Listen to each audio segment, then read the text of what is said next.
This is group B10 for EECS203, and this is our project 3 on composition of functions. So, let's first define what we mean. So if you let G be a function from the set A, mapping to set B, and let F be a function from the set B to C, the composition of functions f and g denoted for all v as part of set A, for all of A, sorry, part of set A, is f of g, where, as you can see here, you can understand what the notation means. So by set, what we really mean are the domain and range. So here is the arbitrary value of A within set A. Here we have function g. Function g takes in set A as its range and uses set A as its domain and set B as its range. This means that value A then gets mapped to g of A, and set A gets mapped to B.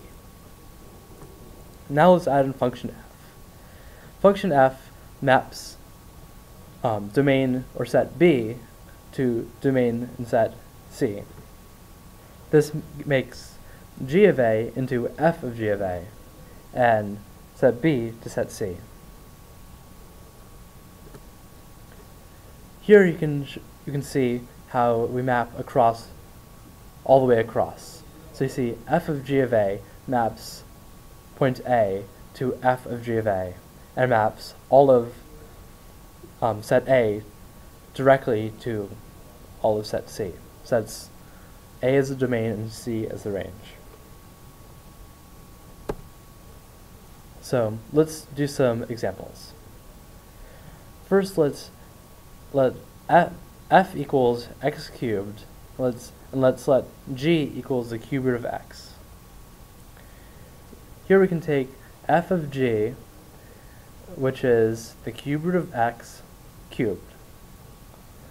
As you can see, this simplifies out to f of g equals x. So now let's see if this works the other way. So you have the same function f of x cubed and the same function g as cube root of x. Now we take g of f, that equals the cube root of x cubed. Once again, this equals x. This is really nice. Now let's move on to another example. Let's let function f equals x squared and function g equals the square root of x. This means that f of g equals the square root of x squared.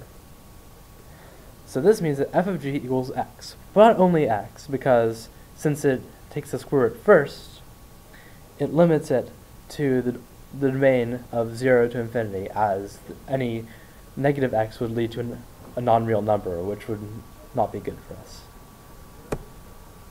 Now let's change the order. So same f equals, so function f is x squared and g is square root of x. G of f now equals the square root of x squared. Since you square it first, there will be no negative values. So this means that you'll get the absolute value of x. So this means that you have the absolute value of x for g of f, and for f of g, you have x on the domain 0 to infinity. It is worth noticing that these are related, but they're not exactly the same. So this shows that you can't be sure that taking f of g is going to be the same as taking g of f. So you have to be cautious of that. So now let's move on to a more complicated example. Now let f equals x cubed plus 3x squared plus 1. We could let g be 2x plus 1. So now let's first compute f of g of a. So you take function g and input that into the values of x for f. So this gives you the quantity 2x plus 1 cubed plus 3 times the quantity 2x plus 1 squared plus 1. So here you can see f of g of a.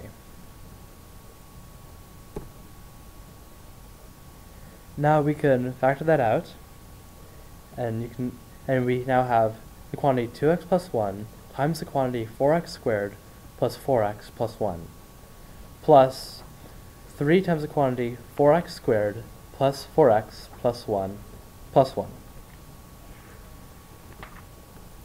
We continue to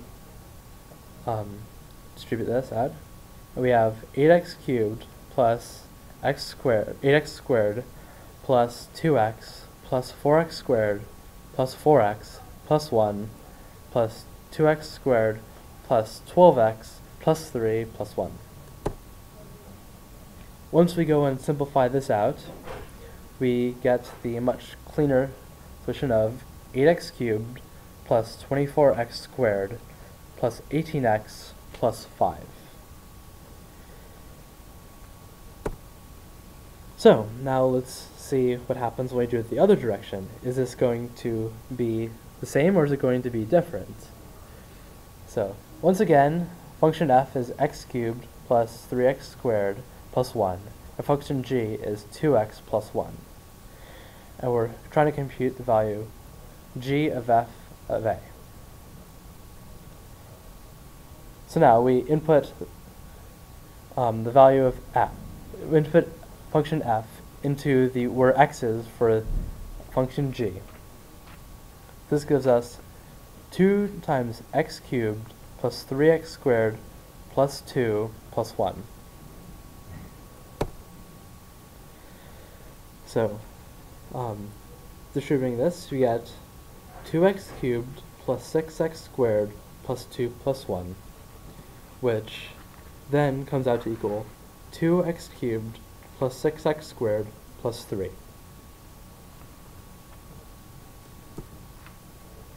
So, you can see that f of g of x equals 8x cubed plus 24x squared plus 18x plus 5. And g of x is 2x cubed plus 6x squared plus 3.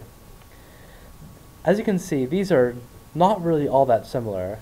I mean, they have similar powers, but other than that, they are different values.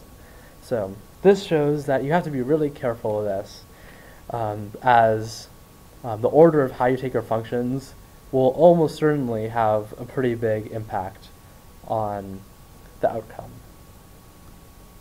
And now that you understand how to do composition of functions, you are not cooked, and you should go and enjoy the rest of EECS203. Thank you.